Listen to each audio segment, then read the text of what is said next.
Well, hi, Facebook world. We are here with Playwright Ian August to talk about his play, Everything Doing. Everything you can do to make the world a better place. I edited that every time. Everything you can do to make the world a better place. Yep.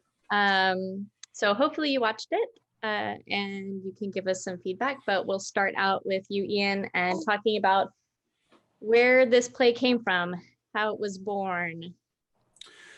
So I've been working on this play for a couple of years. It actually started, oh gosh, maybe it's not even a couple of years. It actually started back in March of 2019.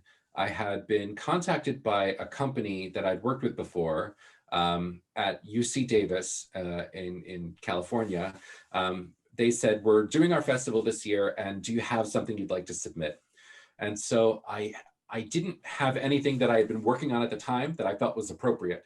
And so I sat down and I wrote a monologue. And the monologue I wrote is Kelly's big monologue, is now Kelly's big monologue in scene 2.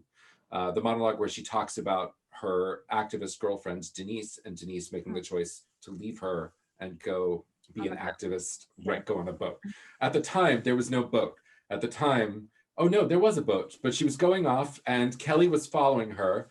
And the end of the monologue, it was Kelly on a raft in the middle of the Pacific Ocean looking for Denise. No joke. It's a very different play from what we ended up being. So I wrote a play around that idea. Oh, baby has to go. Bye. And I sent it to the folks at Davis, and they said, thanks so much. And I thought, I didn't do this right. I didn't do this character justice. I didn't do this the way with what was in my head. I didn't write this play the right way. And so I started thinking about what are the things about this monologue that I'm interested in? What are the things about the world that am I interested in exploring that birthed this monologue? And I started to think about activism and the activism that I and my friends have been participating in, and the phone calls that we've made since the current occupant of the White House, and the letters we've written and the emails we've sent, and the frustration we've felt when things have not progressed as quickly as possible. But I also was thinking a lot at that time about an incident that I'd read about in the news about a young non-binary person who was at UC Davis, UC Davis, UNC in 2018. This person's name was Scout Schultz. Scout was a self-proclaimed kind of young queer activist who fed up with, I can only imagine, sort of the environment that we were all living in, the sort of stress that all people from marginalized communities have felt over the last few years. Essentially, Scout called the police on campus and reported someone as being on campus with a knife threatening people, and described themselves to the police. When the police got there, Scout dared the police to shoot them, and the police did, and essentially committed suicide by police. Yeah. I think about 2 or 3 weeks later, Scout's romantic partner also committed suicide shortly thereafter. And in thinking about the pressures of the world and how hard it is to believe in something and feel that your voice is not being heard, I think a lot of my thoughts about Scout have manifested in this play, or through this play. This play, essentially, I describe it to people like my elevator pitch is to go from 0 to Antifa in 7 scenes. And that's kind of the idea, is how does one become radicalized? How does one decide that the only path for them is one of violence? And how does someone who doesn't believe in violence, how can someone move through the world and end up committing violence? And that is essentially Kelly's journey through the play. Okay. It's a little dark. Sorry, it's a comedy. I wrote a comedy. It's funny in a lot of places. It is funny in a lot of places. Yeah, sorry. Okay, I realized that we should do intros as well. Oh. I introduced you, and then, but I'm Melissa Flower. I assumed everyone knew me. That's what it was. And then moderating, dramaturg, and director, and performance artist, and a few other things. So, and then Jennifer Decker is our director. Puppy. Yes. And that is a puppy. Yeah. Yeah, I directed and I'm the artistic director for Mildred's Umbrella Theater and directed this play. I don't know, Melissa, if you know Bonnie and Mary. I do not know Bonnie and Mary. Bonnie and Mary have done many readings for me recently. I've worked with them a lot lately on video, never in person yet. But Bonnie has played Kelly and Mary played Sophia. So, and the dog was part of the chorus. Yes. Oh, that's like in the animal rights. That's who you're protecting. Yes. This one. Oh. She wants my chips over here. It's like the best thing about COVID is we're meeting everyone's pets and children. Yeah, and children. Yes. Okay, cool. So then that's interesting when you're talking about, because now I immediately have a question. When you're talking about Kelly's journey, you don't start with her caring about the world. You start her caring about Denise. Mm-hmm. And then she becomes radicalized that way.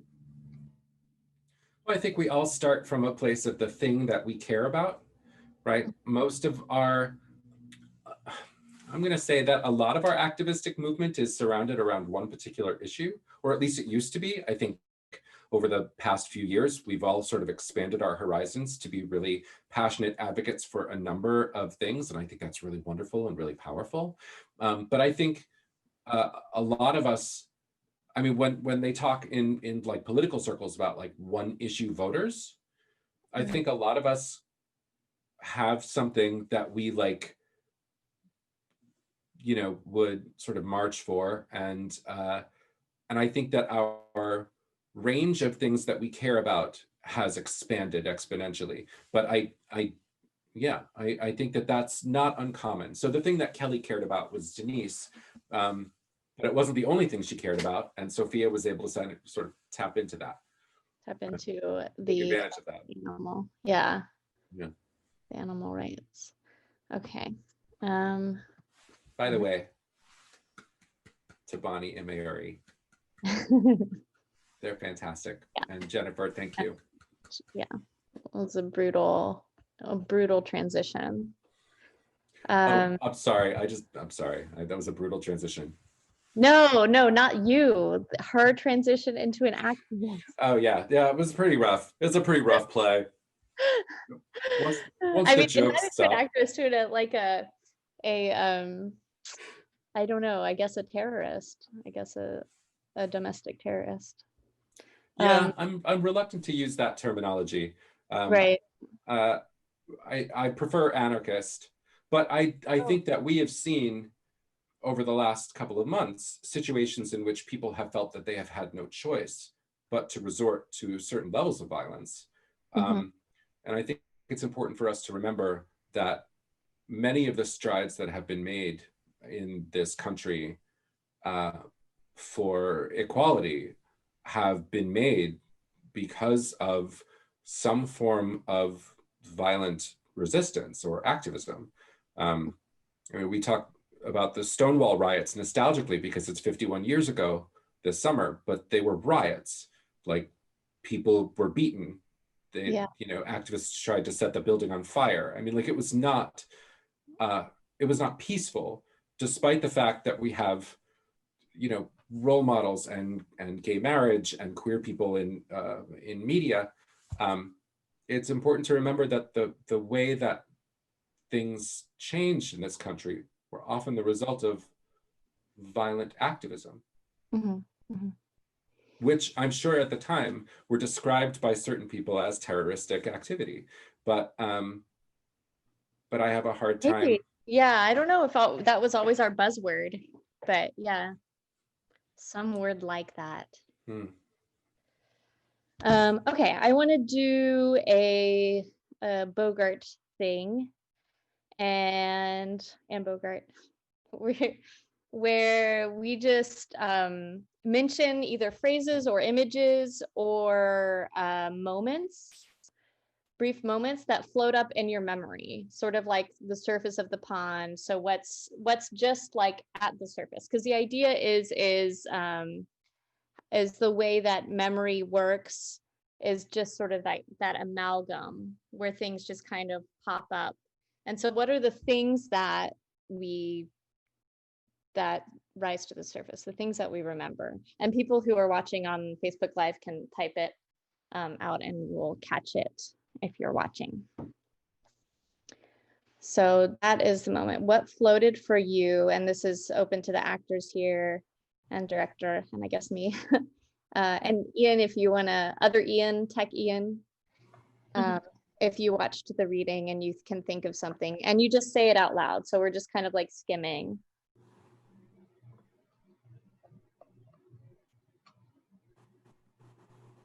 For me, the fine line between love and violence kind of was a thing. And the fine line between passion and fanaticism. Yeah. I think one thing that stood out to me is just Sophia's sort of likability, right? Like she's a leader and people look up to her, so she can't be scary. I mean, she has to be sort of friendly in a way.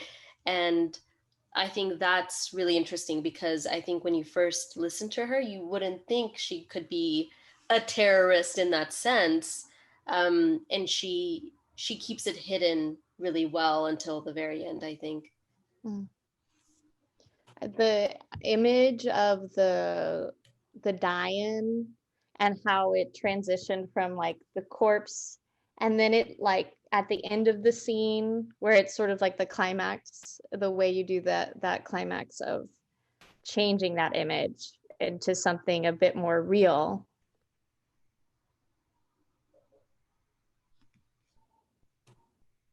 I'm writing all this down, so please don't.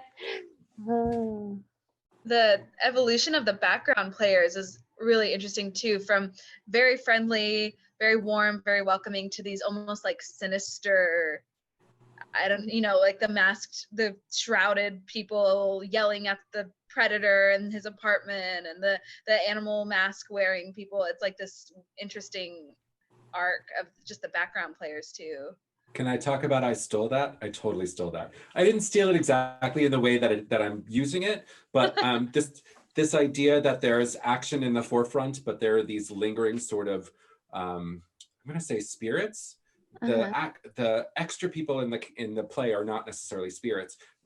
There's a Carol Churchill play, because of course it's Carol Churchill. There's a Carol Churchill play called The Skriker, and it's about these two teenage girls, and one of them is pregnant, and they get sort of set upon by this ghastly, like evil demon woman who appears to them in different guises, but behind them, almost imperceptible, I guess, at first, and then sort of overwhelmingly taking over, are all of these spirits of these folkloric figures from the UK that have no lines, that don't do anything. Maybe one of them is like tending the bar, maybe one of them is just sitting. like they're just lingering in the background like ghosts, and they start to sort of fill out the play. And I loved that idea of having these kind of spirits who are affecting us as an audience watching the play. Someday this will be staged, who are affecting us as an audience watching the play, but not necessarily affecting the primary action. So it became this game for me of how do I take at least one person from the protest prior and find a way to integrate them into the next scene, and then from the two previous into the third scene, and then it just keeps going. So by the end of the play, you have the teacher protester with a sign that says, "Please do not throw soda cans at my head," from scene 1, who we never see, who we only ever hear about, but you see her throughout as just this kind of like lingering specter. And my image, this is for Jennifer when we actually get it onto a stage. My image of the like last moment of the scene is like Kelly and Sophia in fatigues with guns and balaclavas in the foreground, and behind them, just these figures of all of the people from before, all of the That's protests. why I left them on the screen too in the reading, instead of just having them leave and have Sophia and Kelly there. We left them on the screen because it was really menacing. Yeah. At the end. On Zoom, it was, even digitally, it was menacing. Just Even digitally. I thought that they were gonna attack. I don't know. Yeah, I thought that something bad was really bad was about to. And they also get more masked as we go along. Like first they're just like open faced, like regular people doing a protest, and then they get more menacing by covering their face. And there's something about masks that make people scarier than if you could see their face, because seeing a person's face, you see they're human like you, but not seeing their face, you're not sure what's back there. You can imagine whatever you want. Yeah. It's not a great sign for today when so many of us are wearing masks out into the real world. Well, at least we can see our eyes. Yeah, that's true. Yeah. Well, and it's like if you feel like you have to hide your face, that what are you going to be doing that you don't want to reveal your identity? That just adds an extra layer of like scariness, unknown, law breaking, whatever. Or knowing that you're doing something wrong to cover your even face. if it's not a law, just knowing that what you're doing isn't really right. Right.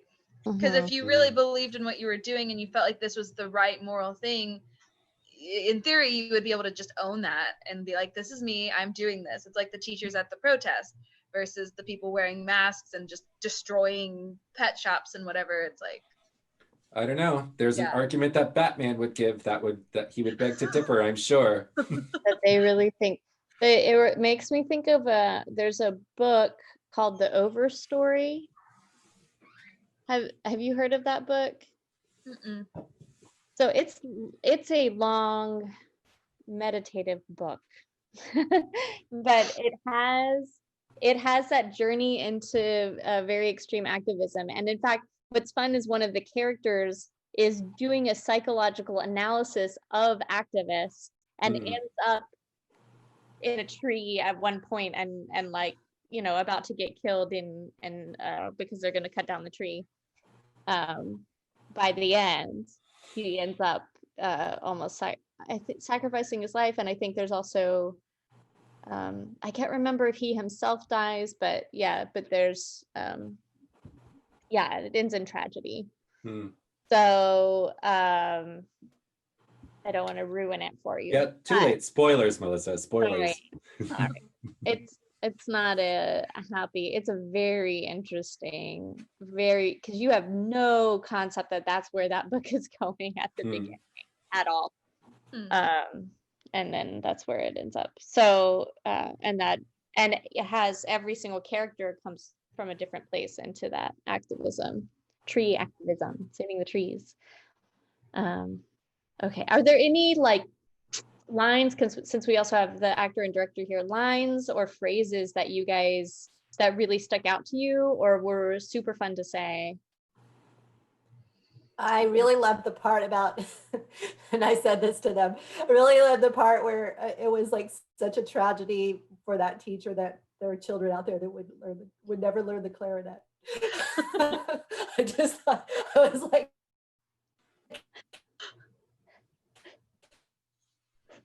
I think one just like such a focus.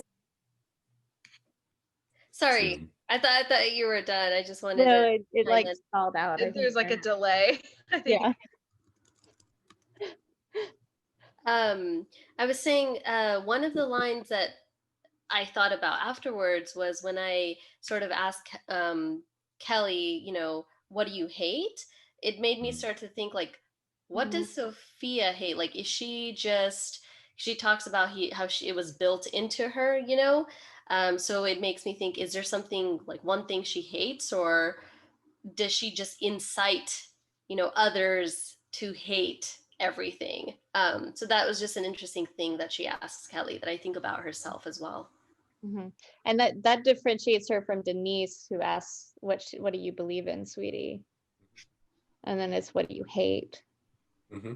And that, I guess, like if you were to say what's the difference between an activist and a anarchist, maybe, if we're gonna, is that question. I don't know if that's true. Maybe. What do you Maybe. believe in, and what do you hate? I don't know if that's true. I think a lot of people have been driven to become activists over the last couple of years because of things that they've been upset by or disgusted by or enraged by. So I think it's Yeah. a fairly Or legitimate feel question. guilty Okay. about it. Maybe. Like I know, I see a lot of people feeling guilty about a particular thing and embracing it as their cause when they should be supporting it, but not like being the voice of it. You know what I mean? Mhm. Oh yeah. Because it's not their cause. Like as like maybe like Black Lives Matter and they're not Black, or you know, transgender rights and they're not transgender, which is great. Like support it, like be behind it, but don't become the voice of it if it's not your cause. Support the people who are the voice of it. And but I think that I see that happening, and it's like it comes from guilt a lot of times. Like maybe guilt that they feel about whatever, about their own privilege, or about just how they've behaved in the past or whatever. And to me, there's a fine line. And that was one of the things that attracted me when I was asked to direct this. I was like, I read it and I was like, I felt that like line getting crossed. And I was like, here it is. Like some of these people are actually focused on a particular issue, but other people are just protesting because they're so angry or so guilty or whatever. And they just need to get their voice out there to yell about stuff. Mhm. And that was also the, like, it's comedy, and then you drop in the Silent Betty monologue. And That's that where it was when turns. you said you started with the monologue, I was like, that monologue sticks out to me more than anything else in the Good. play, because it's like all this, it's like making fun of activists, or does protests even, marching even matter, or why are people here? I don't know why people are there, that kind of thing. Those are the questions I was asking as I was watching it. Like, oh, maybe that's what I thought you were asking, is in the play, is like, are people here actually with real intentions or something like that? And then you drop in Betty, and it's like, oh, okay. Yeah. There's a lot of personal exploration about my feelings about activism in this play. I'm sure you could tell, right? But there are moments in which, like the marching scene that Sophia talks about, how electric the air is and how excited she is, and that there's a family behind her that are all wearing matching t-shirts, and they've, you know, written things on signs together, and that it is I believe like that energy is a really good energy. I believe that Sophia, that's like her at her most joyous. And that's because it's something I believe in too. Like I believe in the power of the voice and the power of the people to stand up for what they believe in. And at the same time, yeah, I'm also wondering, as I'm out on the street and there's not enough bathrooms, and does anybody have some water, because I can see somebody over there about to get dehydrated. Like, how effective is my voice and all of these other voices together? Like what what is the solution? Will this work? Will this change things? And sometimes it does, and sometimes it doesn't. And I think that that's a legitimate question to ask. I am not attempting to mock activism in any way, but I think it is important that we ask ourselves about our own motivations, about our own dedication to whatever it is. And also, I think it's important that we really seriously think about what purpose, what cause gets what kind of attention, and how do we focus our, and that is a question that Sophia, of course, like throws out. Like Kelly asks that, like, how do you know, like, what thing gets what attention? And Sophia's like, all the things get all the attention. And that, I think, is something that is challenging about the moment that we're currently in, and legitimate to bring up, despite it maybe not being popular. He said fearfully, cowering beneath his pride flag. Oh man. Oh, and then Elizabeth Earle says that she loved the death protest as well, with all of them popping up to top. I love the idea of I like the idea of protests that have sort of performative aspects. Although most protests do have performative aspects. And so we have to sort of gauge ourselves how much of this is performance and how much of this is coming from a sincere place. I sound really down on protesting. I know. I don't mean to. Protest. I mean, like, performative as in like symbolic. Like doing laying down in that, like the death protest. In college there was that one where it was like a sleep-in. It was the same thing where everybody, I think for the kids in Sudan, that big like invisible children thing. In Darfur. Where all the people, did laid down and slept outside. The corpses thing reminded me of like the PETA protests, where they're naked, or they paint themselves to look like they're covered in blood, or they're wearing fake fur with blood all over it. They do that all the time for PETA. And sit-ins, lie-ins, die-ins, sleep-ins. I mean, they're all sort of part of the same sort of activistic technique. Just die-in is more dramatically interesting, and also could take me where I kind of wanted it to go. And there are times when in the play, it's like real life, where they cross the line, where they start interfering with other people and destroying something. Or I mean, I'm still thinking about the PETA protests, where they're protesting and then all of a sudden they start spraying people with spray paint or whatever, and that's when the line gets crossed. And that happens in the play, like about the time when they're going after the pedophile.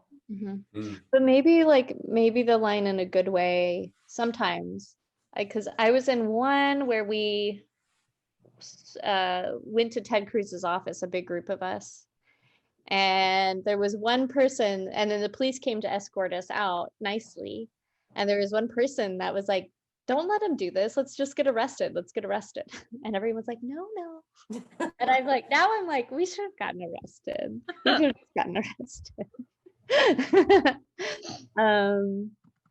Okay, let's see. So the next sort of question is are there parts, well, and this I guess as actors this would be a very bad thing to say, but are there any areas that your attention wandered during the reading of the play? And is this for audience members or the actors? This is, well, if there are audience members there too, are there parts where you're listening? But I don't know if there's, are there people out there? Ian, let's see. I think if there are people watching, If there are areas where, yeah, your attention wandered, or you feel muggy about that, you're like, oh, I know there was this section, but I don't remember it. So it's like almost like the opposite. Remember what you don't remember.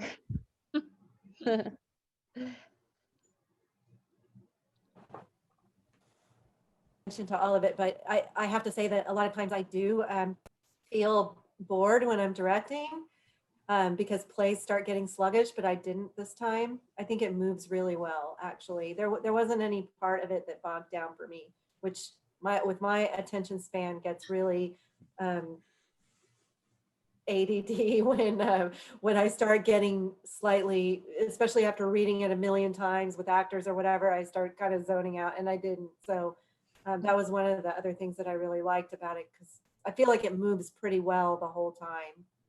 And especially over Zoom, I feel like in most cases, if it's a play I'm working on or it's a play I'm reading, my attention I just get so zoned out. But most of the time, I mean, there were sometimes if I was like really tired after work, I might drift off a little bit, but generally, like, I feel like there was so much to unpack from an acting standpoint. And each scene had its own thing that we had to figure out. I don't know. I felt like it worked really well for Zoom, surprisingly. And I was really excited to keep working on it.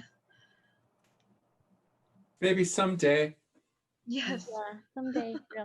Someone said, on the performative aspect of protests, that as well as dancing and dressing, that the Black Lives Matter movement, when Black Me of Broadway all dressed in suits and marched down the streets of Harlem. Okay, those images were amazing. Yeah. Yeah, where theater and protests intersect. So good. I love that. Okay, well, yeah, and actually that makes me think, as actors, you could say, as opposed to attention wandering, if there's parts or sections that you struggled with as an actor, like getting into or saying, or if you had questions about Melissa really would like you to talk trash about the play, ladies. I am So trying. if you're up for it, no pressure. No pressure. Can't just be. Feel free to just say, yeah, it was perfect. Wonderful. That's great. I mean, the beginning. Go ahead. The beginning, when Kelly and Sophia first meet, was because it's written to be awkward. It was awkward to figure out, but I mean, I think that was also your intention. But it was like, how do I navigate, like, when am I annoyed with her? When am I open to her? When am I like, oh, okay, she's cool. But I think that's kind of just the nature of the moment, is it's kind of awkward and clunky and weird. And so, but just like figuring out that timing was a little tricky. Mm-hmm. Yeah, that actually may be sorry, I do want to say too, Ian, in some cases you may want to make it harder for actors sometimes. So I'm just saying that, like, they're saying if a part is hard, because there's a thing in where the intersection of what the playwright does, what the director does, and what the actor does, and if those are kind of like in the churning where it's difficult sometimes, it's actually okay. So I just want to preface with that. So thank you. Take that with there we go. Okay, sorry. Yeah, I think Bonnie's right. The beginning was difficult, and I don't know if it was the Zoom format. But I mean, I never thought about this, Melissa, but that's a good point. Like, it was difficult, and I wish we did have more time to really kind of develop. I think it would have been really interesting to kind of like see that sort of flirting aspect and then how it transforms. But I think maybe we just needed more time. But I agree, that was probably the most difficult. We literally had like 2.5 rehearsals. We had like 2 rehearsals because we had a very short amount of time before we had to film it, and so a little more time with that. But they came a long way in those 2 rehearsals, because we had Ian with us, and to, like, wanted them at least to like chime in when we had questions, and also you know, the actors were really strong, but the play is well written enough that I think that it was easy to come to the right place, at least get close in. Yeah, what I'm hearing too is that actually those characters are complicated, and that's a good thing. Short amount of time. Especially Kelly has, well, Sophia was like, where is she coming from? And like, how do we hide what she is until it gradually happens, you know? We don't want it to be a spoiler, but then Kelly, she has a lot of levels going from pretty confused, only looking for Denise, to beating up this place with a baseball bat and wrecking everything. Yeah. In what seems like a really short amount of time. 7 suits. Becoming part of the culture that she's. But there's always this lingering doubt that somehow Sophia, I feel like she triggers Kelly to get her to a point to where she just lashes out. But up to that moment, and then even after those moments, I feel like Kelly always has that sense of doubt of like, am I doing the right thing? Is this really where I want to be? How did I get here? Which makes it interesting, because it's not like she ever gets 100% to Sophia's level. It's always like maybe 98%, but it's never all the way there. It felt to me like a kind of an Alice in Wonderland type thing, and we have Sophia as like this Cheshire cat. And yeah, that sort of lostness, but also the episodes of like each little situation, you know, and how it shifts and changes constantly. Yeah, I describe it as a Faustian dark comedy. Do you know Faust? Right, it's the story of the devil who takes the doctor, you know, down into hell. That's kind of what Sophia does, but not really. Like, I don't want to diminish like Sophia in this play, because I don't think that she's evil. One of my favorite things was after, I don't know if it was Jennifer who posted the video, somebody posted it on Facebook, and one of Mary's friends just wrote in all caps, "Don't trust Sophia." And I was that's brilliant. Like, I want that printed on t-shirts. Like, don't trust Sophia. Like, if we could tell Kelly at the beginning of the play, don't trust Sophia, how different would this piece be? Yeah. When were you, so you were writing this in a year ago or? A year ago, yeah, a year and a half ago. Yeah. So I had finished a first draft of this in early June of 2019. In light of recent events, are there things you would change about what protest she goes to, or? No, but there are things that I'm thinking about in terms of, there are moments in the final scene in which Sophia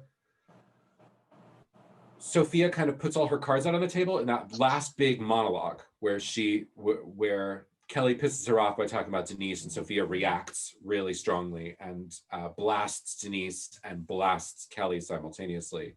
And about Sophia's like hatred of weakness, which I think, what do you hate? I think indecisiveness and weakness those are things that Sophia has problems with. I'm thinking about that monologue in particular, and I know that it accomplishes what I need it to dramatically, and now I'm not sure if I want it to do that. So what I mean by that is, up until that point, even Kelly recognizes that a certain level of violence may be needed in order to change the world.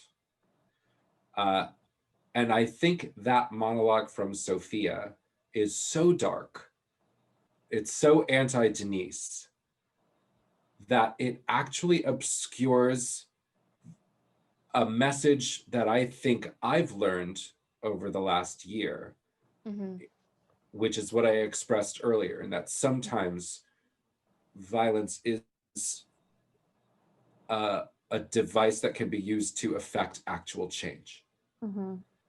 And as much as I hate to, so much of this play is about like things I'm afraid of and things I'm terrified of and things that I like. I mean, so please don't take this with a grain of salt. This is a playwright musing. Like, this is not Ian about to like go out and like do something horrible.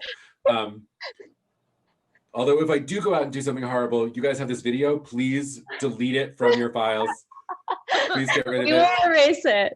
Please do not lay the blame on This is that, Wordsmith like, that or Elizabeth. I'm so sorry, Elizabeth Earle, for what I am about to do. I don't even know what it's going to be. But there's actually a Sophia behind the door of where you are, just waiting for you. Yeah. But I do think that there's something that monologue in particular really paints Sophia as a villain, like a villain in the way that the audience will recognize her as a villain and be able to say she is bad, Kelly is good, or she is bad and Kelly is figuring things out. I'm not sure if Kelly is good. But I don't know that I want to do that. I am undecided as of right now of what if I want to paint Sophia in that light, given what we have seen over the last few months. Okay.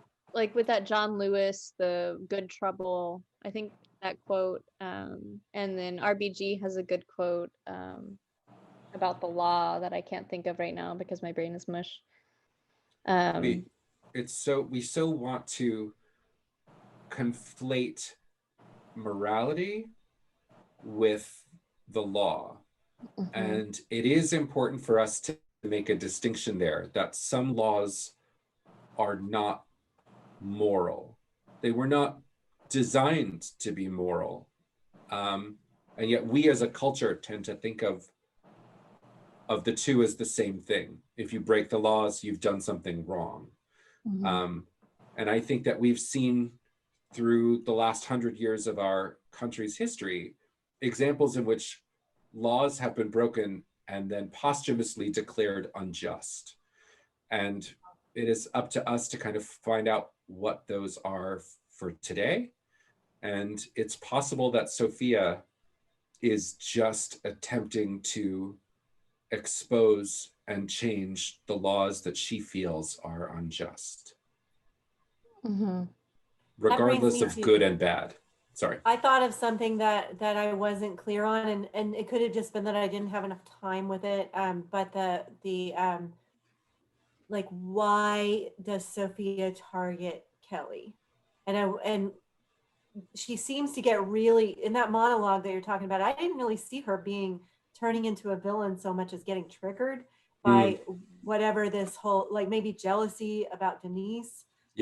Something about Denise and Kelly choosing Denise over her, or saying Denise was better than her. So she's definitely into the protesting, but there's also like a personal level of getting offended in that monologue that triggers her. I think Denise was Sophia's first Kelly. I think it's not that Kelly chose Denise at the end of the play. It's that Denise chose Kelly over Sophia. And so the whole play, in retrospect, is a revenge play in which Sophia is attempting to sort of get back at this woman who spurned her, and the target that she chooses is her latest fling.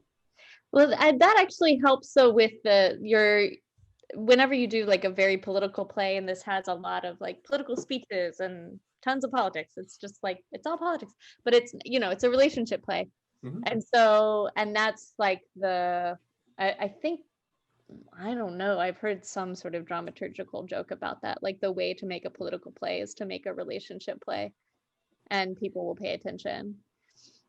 And this is very, very much a relationship play, right? Each scene, each of the two characters has a very distinctive arc. There's something that Sophia wants when she enters in scene 1 at the protest, and by the end of that scene, she's gotten it. There's something that Kelly wants when she goes to the protest, at the end of that scene, she does not. And so there are movements throughout the piece. Each scene has its own real reason for Kelly and Sophia to be there, and for them to get closer to their ultimate goals. What crafted it. Oh, we only have 10 minutes. If there's any questions from audience members, please post them. In the meantime, I still have more questions unless someone else wants to interrupt me with a question. I need to bring something up about just more generally of why Sophia would target Kelly. And I was thinking that it's kind of symbolic that, you know, Kelly is searching for something real, tangible, right? Which is Denise. And, you know, maybe Sophia in, you know, finding people to become activists, she looks for people that are searching for something very real. And it helps her transform that into now something intangible. And so those people will do anything. And so I kind of like the idea that she goes to the protest and finds this girl that's looking for something. Hey, now she could become my disciple. Mary, do you think that this is something that Sophia has done aside from Kelly and Denise? Do you think that there are other people that she's done this to? I'm just so curious because I don't know. I do, because in order for her to be able to draw Kelly in, or to draw all of her leaders in, right? Ian is like just in love with Sophia. And so she's this charismatic leader, and, you know, people sort of praise her. And she doesn't even have to be doing all the bad things. She just raises her arms and all these people do her bidding. So yes, I feel like she probably did do this to other people. And maybe she targets people by, you know, they're searching for something, and now all I have to ask him is, you know, what do you believe in? That's great. I like that a lot. And I felt like there were a lot of things we could choose to be the main reason. It was ambiguous enough that there could be a lot of ways you could play it to choose the reason why Sophia chose Kelly. But because it was such a coincidence that she obviously had some connection with Denise and got really triggered about it, I kind of felt like, I don't know, maybe if I had more time, I would have just found it, you know, but that might be like some little Easter egg to plant. I don't know, like just to make it where no one really notices it until it happens at the end, because that part we kind of had to push a little bit. But no thanks to the times we're living in now, probably, is when I was listening to it, I thought at the end when she had the weapon, when she had the gun, that Sophia had all of a sudden had her at a anti-masker protest or something like that. Where she was like, yeah, are you willing to do this? Are you willing to do this? Are you willing to do this protest? And then all of a sudden she's gone into just general extremism. And extremism is like right now, because the sort of militia style of protesting is signified by people going into government buildings and protesting, I guess, I don't know, government. They're protesting the systems that are in place that they feel are keeping them down. Yeah. And that's not so different from what so many marginalized communities feel. I thought that's like that blurriness had happened. So that was kind of interesting. And it didn't, you know, that wasn't what, it was still the an animal thing, but that makes me want to do like a knowing like Groucho Marx eyebrow thing. That's yeah. That's my response to that, is weird eyebrows. I do think though mentally, like bombings and things like that, I more associate with protests from alt-right. You're right. That's right. There were a number of instances in which environmental activists in the 1980s used extreme measures and occasionally damaged property, sometimes with bombs. And that, I think, has given the rise to this myth about Antifa, like that there's this anti-fascist group that's out there to sort of blow things up on an organized scale. And there's not, it just doesn't exist in that way. So then, but you made the I guess the quote left violent in this. Yeah, I think that there's a certain amount of like legitimate anger that those of us who are on the left kind of feel. It's manifested in this play in this particular way. Yeah, yeah, you're right. There is like a sort of conflation of sort of the imagery is imagery that we traditionally associate with the right, but I think that the issues at hand are kind of the same. That there are systems in place that may only be broken with violence, and those systems have been designed to keep people down. When Sophia talks about that and about how you have to do this because they've been beating us up and kicking us for years. This is the only response that's left. There's a moment in scene 1 in which Jerry, the school principal, the math teacher who's the head of the strike, that Jonathan brilliantly played in the first scene, and he says to the crowd of teachers standing there with their picket signs, crowd of teachers, right? We only have 2 other actors on stage, but crowd of teachers. He says, they haven't left us any choice, so we can't leave them any choice. And after we released this play online and I watched it, I was like, yeah, that's Sophia. She needs to say that at the end. And now that is something that she says at the end of the play. They haven't left us any choice, and so we can't leave them any choice.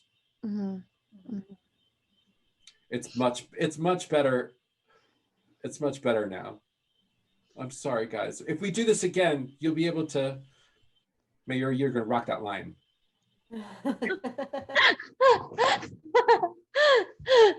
Oh, man, it is interesting though. I mean, like, I am surprised sometimes that we haven't.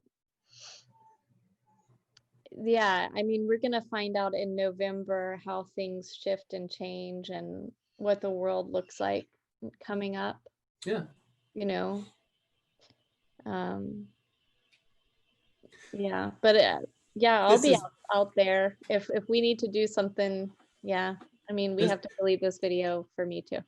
This is probably the least uplifting like talkback ever. I'm so sorry, Elizabeth. That's because I'm Hey, it's crazy times. No,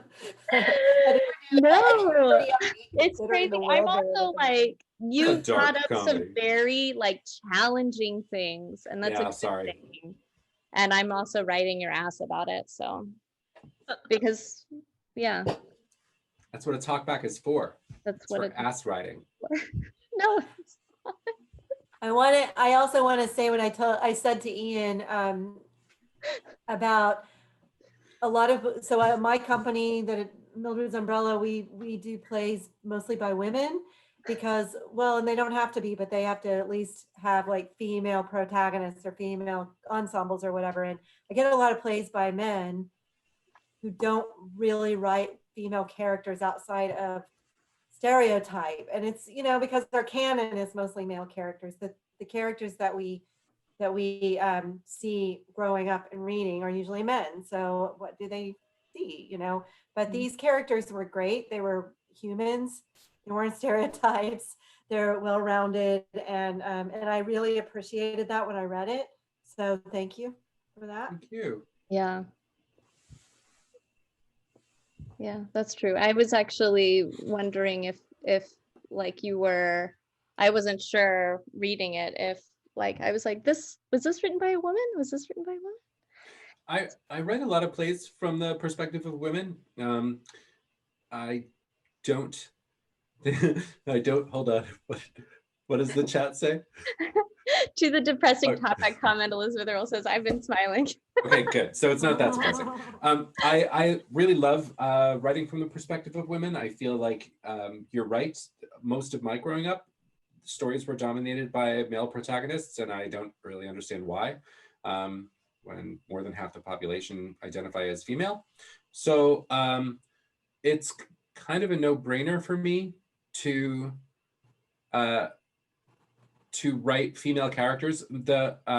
I have a play that was one of the winners of the Ashland New Plays Festival in 2018, and it's about Mary Anning, the fossil hunter, who they recently made a Kate Winslet, Saoirse Ronan movie about called Ammonite. But that play is about Mary's sort of struggle to be recognized in a field in which women were not allowed to be recognized.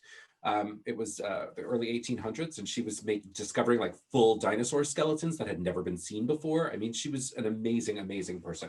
But as I'm writing this play, and it's got tons of characters in it, it dawned on me like, this is a feminist play, and it needs to be presented in a way that honors and respects that. And so every reading that we've had thus far, and I've had some workshops and some readings of it in various places, has been 6 actresses of various ages, sizes, races, economic backgrounds, 6 actresses performing 25 different roles with lots of fun British accents. But it's one of these things that, so I get to Oregon, Ashland, Oregon, and all of the plays were anonymous. And a young woman came up to me who was working on the play, and she was part of the reading committee. And so she didn't know who I was. They didn't look me up. And she really championed the play. And she said, I could have sworn you were a British lesbian. And I was like, that is wonderful, but also really unexpected and strange, but also really wonderful. Like that the image in her head of who this writer was a British lesbian. I can't help but take that as like a huge compliment. So yeah, that's my British lesbian story. This is as close as I'm ever going to be to being a British lesbian. This play, I'm an American lesbian, clearly. Right. Yeah. Doing my best. Doing your best. I'm doing my best. Good. Okay, well, unless there's any like burning questions or anything else, or anything that you have to ask Ian, anybody? There are 3 people watching right now, and thank you all so much for watching. But I just want to thank, because I don't have anything that I want to ask you right now. I've been working on this play for like 2 years. But I do want to say thank you so much, Melissa.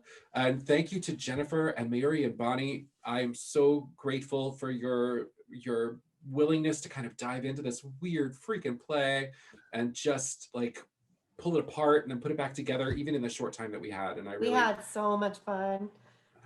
Thank you, Elizabeth and Wordsmyth. This is my 2nd Wordsmyth play. Someday I'll make it a trifecta. I was here in 2015. I actually got to come to Houston then. Wait, which play was yours in? It was called The Goldilocks Zone. Okay. Yeah, that was my baby. Okay. But yeah, I'm just like super grateful for this opportunity and this experience. So thank you all so much. More hand hearts. Yeah, hearts. Thank you. Thank you so much for doing this. Thank you, actors and director. So it was great. Great work, everyone. All around. Thank you. Bye. Oh, say goodbye. Yeah. Bye, everyone. Thank you for watching, all 3 people. One of them's Ian's mom. One of them is my mom. Thanks for watching, Mom.